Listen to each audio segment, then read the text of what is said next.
лигосындай Алмас Есенхан сол ортада болып қайтқан десе де, Алмас, сен байланыстасың. Сәл анда 1-2 секунд кешігеді ғой. Иә. Иә, Жасок, рахмет.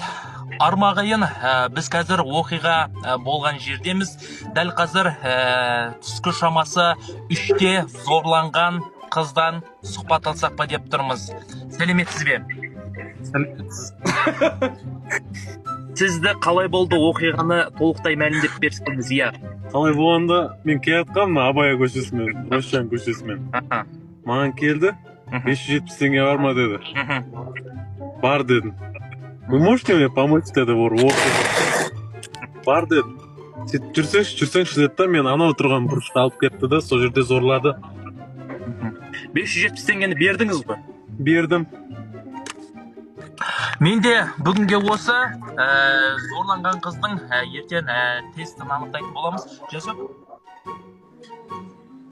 Құлақтан кіріп бойдалар әсем әнмен тәттікей деген болса, әлі қазір құлақтан кіріп бойдалып жатқан осындай кереметтей жаңалықтар бізді денемізді түтіркендітпей қойғаны анық.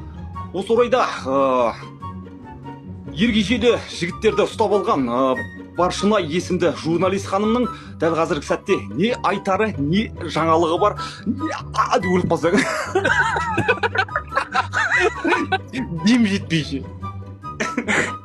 Несма?